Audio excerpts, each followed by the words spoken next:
Welcome to the session. In unit number 2, we are discussing about the electrochemical cells and corrosion. In that part, we have discussed in the previous slides regarding what is electrochemical cell, and then we discussed about corrosion. And now, in today's slide, we are going to discuss about the protective coatings. So we have started discussing the protective coatings. So in the protective coatings, we have given importance for surface preparation. So in surface preparation, we have discussed what is the different types of available methods which are useful for preparation of the surface. So that we have discussed. So today we are going to discuss about the remaining concepts, that is cathodic and anodic coatings, electroplating, electrolysis plating, and importantly what are paints and what are constituents, and we will go for special paint to conclude our unit number 2. The name itself is very clear. So if the metal is exposed to air, then what happens? Oxygen, it reacts with oxygen and forms an oxide and corrosion takes place. But if you can stop this by using some type of paints as coating with some other metal, like this for here, see here he is coating with some other metal, then this type of metals, so that this layer acts as a barrier between the metal and the air. So as surrounding corrosion environment will not be exposed, the metal will not be exposed to the environment. Therefore, it is stopped, right? So this is called as protective coating. So prevention of a metal surface can be done by coating another substance on the surface of the base metal. So we are going to protect this container. For example, an iron container or stainless steel container. So we have to stop this from corrosion. So we are going to give some base. So for giving the protective coatings, what should be done? So see here, different types of techniques we are using. The first one is we have to prepare the surface of the metal for coating. So directly, if there is rust, you should not directly give a paint to it. You have to do some previous work, that is called as preparation of surface. How can you prepare the surface of coating, sir?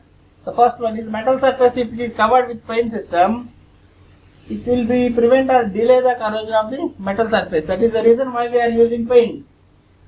If you paint an iron rod, then what happens? The paint acts as a barrier between the iron inside and oxygen outside.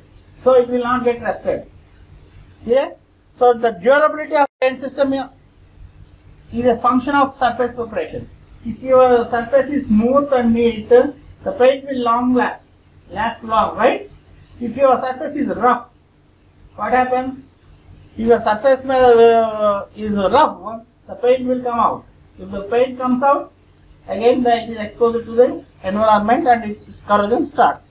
So this is a function of surface preparation. If you prepare the surface, then only our paint system will work. How can you prepare the surface? There are many techniques here. So these all are the techniques. Generally, what we will be using is hand and power tools. So we use sandpaper and rub it. That is using hand, and also using with power tools. Also we are using it. And next, blast cleaning. This is called blast cleaning. They are using water here. They are using water to clean the surface. It's a high pressure. They are going to fire this one, right? Next, so that is also called as wet blasting. Wet or blast cleaning, we call it as. Next, flame cleaning. Next, this is called flame cleaning. We are cleaning the surface flame. How can we clean it with flame? Means we will be throwing this flame on the surface, so that everything will be there, will be burned completely. This is called as flame cleaning. Or next one, pickling, acid pickling. Acid pickling. See here, before pickling, it is completely not so clean. After dipping it into acid, dipping the solution into acid, the metal into the acid is called as pickling. After dipping it, it gets the brightness. Then we can, now the surface is ready to paint.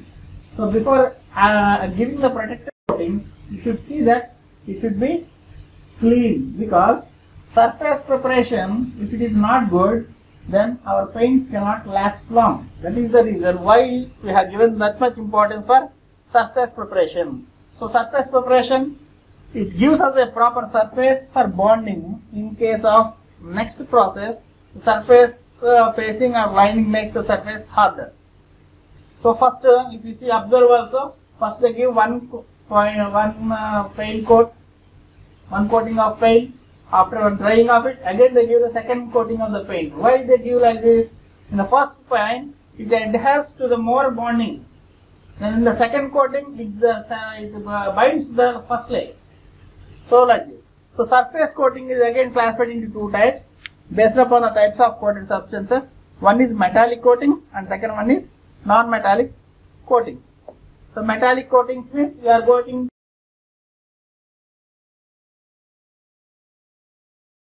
that the protective coatings are classified into two types.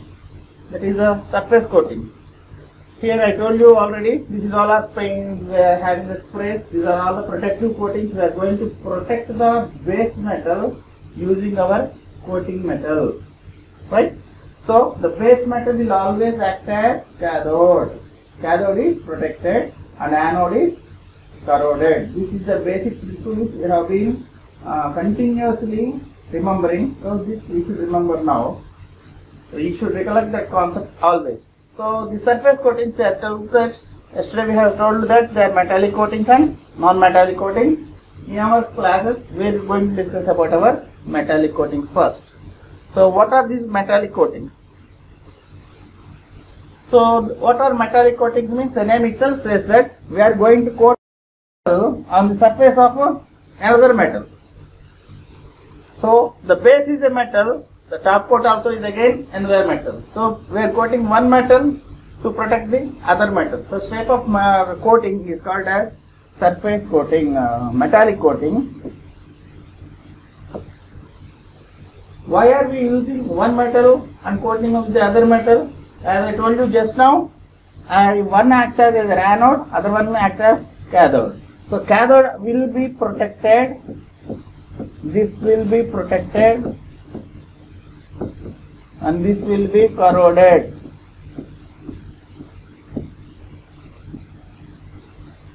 Cathode will be protected and the anode will be corroded. So what are the methods used for metallic coatings now? Yes, okay, right. What is first we said that there is a importance of surface preparation, right? Very good. Then we said how are we going to prepare the surface of metallic coating? That we have discussed. Now what are metallic coatings? We are coating one metal over the other metal. Very nice. And why? One is acting as cathode, whereas the other one is going to act as anode. Now what are the methods for preparation? First, how can we prepare the base metal?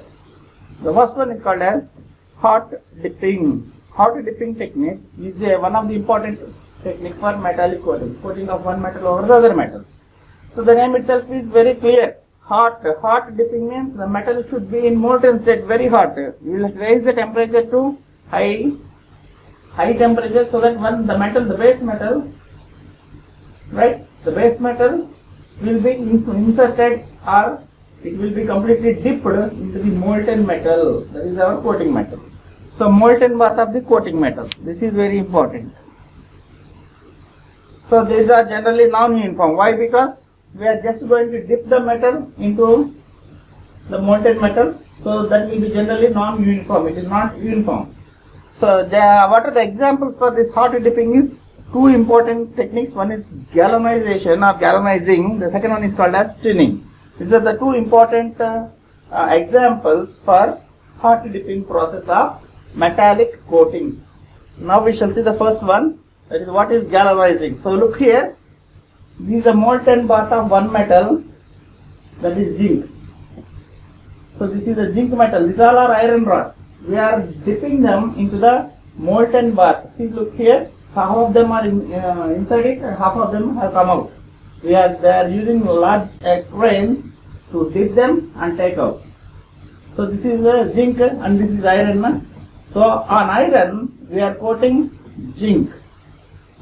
This you should be very clear. So what is galvanization or galvanizing? The coating of zinc on iron is called as galvanizing. So galvanizing means we are going to take iron first. So this is an iron rod, let us suppose. On this iron rod we are going to coat it with zinc metal. So this is the zinc metal. Completely the iron rod will be dipped in our zinc metal. This process is called as galvanizing. So what is the process? That we should understand. I said here it is zinc, very nice. This is zinc and this is iron. These iron pillars are being dipped or dumped into the molten bath, which is maintained at high temperature. What is the temperature, sir? 430 degrees centigrade. At 430 degrees centigrade, zinc will melt. This is a coat metal. This is the coating metal or coat metal. This is the iron is the base metal. So iron rod, you will take the iron rod and dip it into the molten zinc. Before that, what I had to check? So these iron particles, they should be soaked in dilute sulfuric acid. This is called pickling. Yesterday, as close to lot, we are discussing this one. This is called pickling. So in dilute sulfuric acid at 60 to 90 degrees centigrade. For 15 to 20 minutes, they will be soaking them. Why are we? This is called acid pickling. Because we are using acid. Even you can take base. So I have taken acid here. So we took sulfuric acid. Right? In the sulfuric acid, we put this iron rod at a temperature of 90 degrees centigrade, maintained at a temperature of 90 degrees centigrade, sulfuric acid. We kept this iron rod for 15 to 20 minutes there. Why? The surface should be pure. We should remove the impurities from the surface. That is what we were discussing yesterday. We have said wet blasting, abrasive blasting, sand blasting, next hand clearing, right, using sandpaper. All these are things we used previously to clean the surface, right? Next, this metal will be dipped into molten zinc bath. Zinc bath means a container containing zinc in molten state. Molten state means liquid state. So it will be maintained at 430 degrees centigrade. Then you may get it out. If zinc is at a temperature of 430 degrees centigrade, it will immediately react with oxygen which is present in the air, obviously, and immediately forms zinc oxide, which will not adhere to our iron, right? In order to stop this, we have to add some flux. So what flux we take? It is covered with the ammonium chloride flux.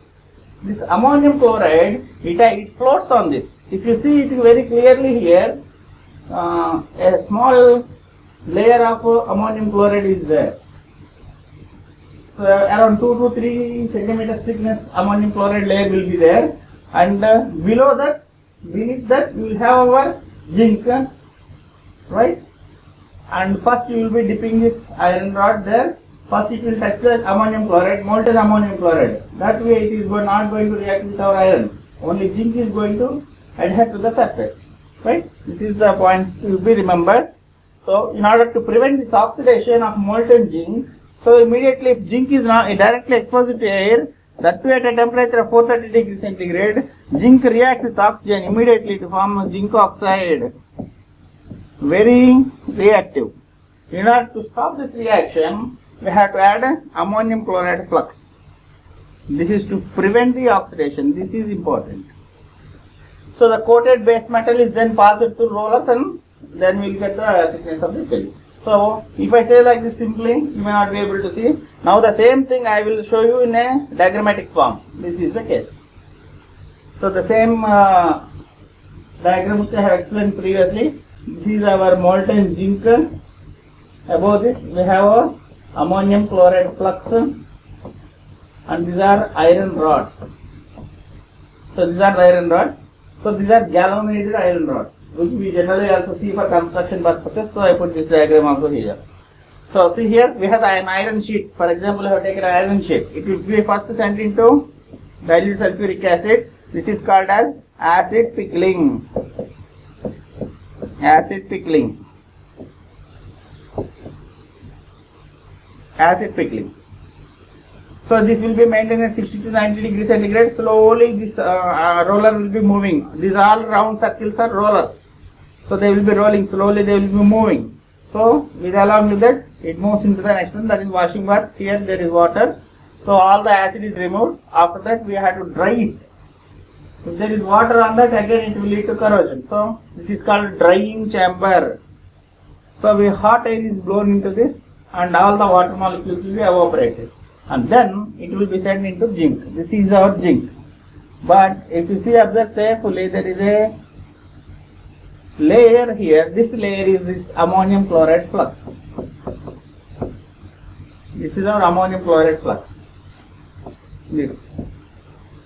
So that beneath that we have a roller. So there we will be sending it, and it will be inserted or immersed, completely dipped into zinc, molten zinc. This is maintained at 430 degrees centigrade, and then we will be taking out and send them to rollers, hot rollers. So if there is any excess amount of zinc, it again comes out in the form of drops, and this will be collected here, and then again it will be sent into annealing chamber. What is this annealing chamber? This chamber is cooling chamber. This annealing chamber is a cooling chamber. So because here we have taken a temperature of 430 degrees centigrade. So our iron rod or iron sheet, here it take iron sheet. This is raised to a temperature of 430 degrees centigrade. In order to come down to our room temperature, so this annealing chamber, it will be sent into the annealing where cold air is circulated and the zinc adheres to the surface. This is called as hot dipping. Why is it called hot dipping?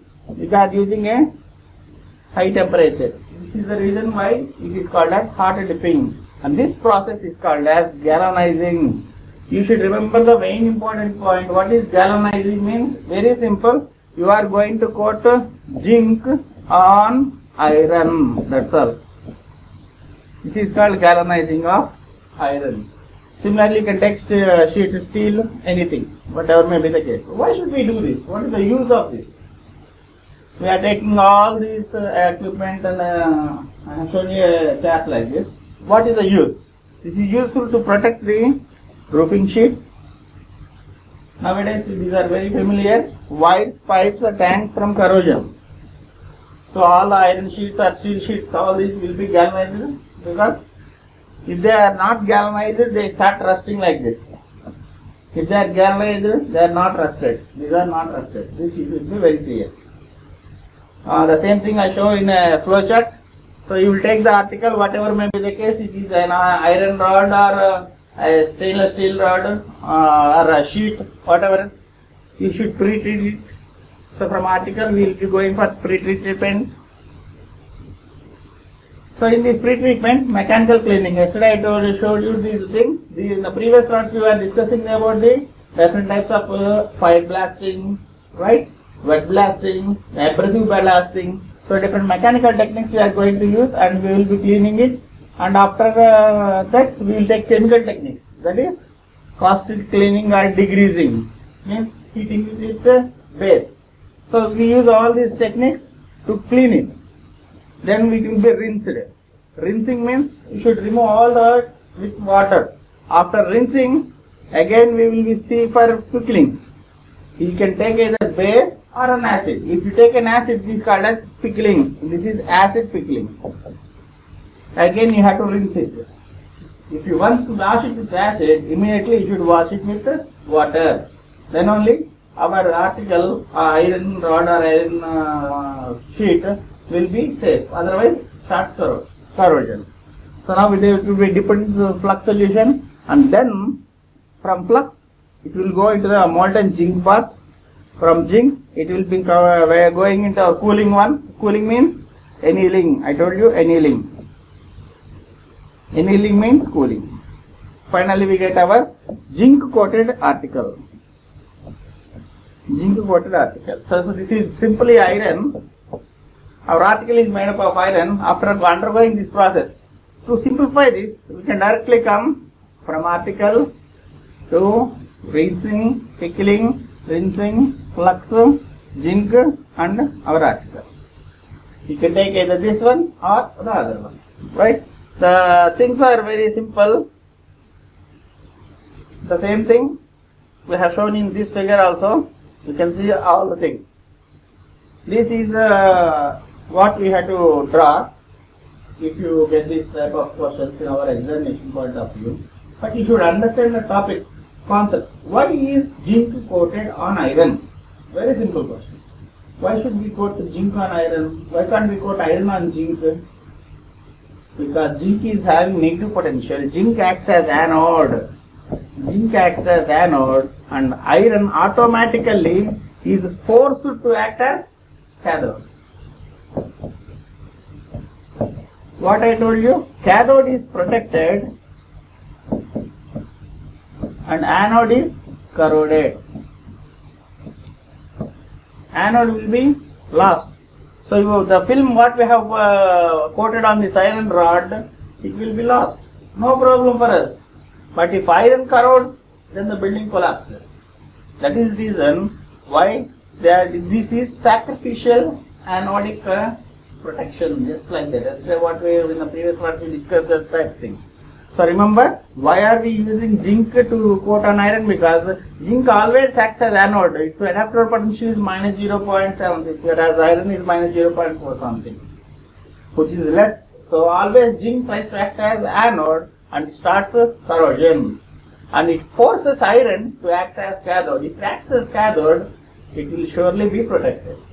So when your parents ask you not to go out during corona time, you are forced to act as cathode, means you will stay home and see the classes, attend the classwork through online, so you will be protected. If you act as anode and go outside, then it will be corroded. Means you may catch some type of problem or not. Right? So we will go for the next topic, that is tinning. This is also coming under hot dipping. The same thing. Tinning. The name itself says we are going to coat tin, SN, on iron. You have to coat SN on iron. This is called as tinning. So the same procedure. What the procedure? You will take dilute sulfuric acid around 50 to 90 degrees centigrade, and you will dip this tin article for 15 to 20 minutes. Very good. Why? To remove the impurities. Impurities are removed. Very good. Then it will be sent into this time molten tin. The temperature is also same, around 430 degrees centigrade. Then all the surface will be coated with the tin. Very nice. But in order to stop the reaction of tin with oxygen, we have to use a flux. In galvanizing, we have used ammonium chloride as flux. But here we will be using zinc chloride as flux. The remaining technique is same. Then the tin is coated. Article is passed through immersed in palm oil bath to remove the excess tin. Previously we sent through 2 hot rollers to remove the zinc, but here we should send through an oil bath. Oil bath means oil, palm oil or some other oil. We will take it. So the same thing what we have written here we will show in the diagrammatic form. Look here, we have taken our steel or iron. This is our roller. This roller will start moving. So first it is when going for acid pickling, because we are using dilute sulfuric acid. So we are using dilute sulfuric acid, and it will be pickling. After that you have to wash it. We washed it. Then we are sending into, this is a tin, molten tin. But on this you see here a layer, here is there a layer. This layer is a zinc chloride layer, ZnCl2 layer. This is the flux. So after going to the flux, again it will be squeezing all the tin which is there, it comes down. After that it will be dipped in the grease or oil, palm oil. We take generally palm oil because palm oil is cheap. So we take the palm oil and finally we will get our tin sheet. So this process is called as hot dipping process for tin coating. The same thing, this is our textbook diagram. You can see this in our Jain and also other textbooks here. So see here, from this side we are taking, we are sending into acid pickling. Then we are drilling the sheet into this molten tin. This is our molten tin. This part is all the base part is molten tin. So here we have the flux. What is the flux I told you? Zinc chloride flux, ZnCl2 flux. You should remember this point. If you compare galvanization with tin, galvanizing and tinning both are similar. Just a small differences. We will see the differences also. After this sheet is squeezed to palm oil bath. This is the oil. This is completely oil. So in that you see this one is going to come out, and finally you get the tin sheet. What is the use? What is the use? It's a tin coated articles. They can be used for storing pickles. Yes, canned food, we could say that. For that we should not use zinc. We have to use only tin. Why? We will discuss in our next slide. And it also used for storing oils and food substances, etc. So if you see the oil cans means not what you take there for 1 liter or 5 liters, not made up of plastic. You see tins. That is around 20 kg or 20 liter or 15 liter tins we have. So in that we will be pouring our refined oil which is edible. So the edible oil should be stored in tinned articles but not galvanized articles. So we shall discuss about that also. So these all are the uses of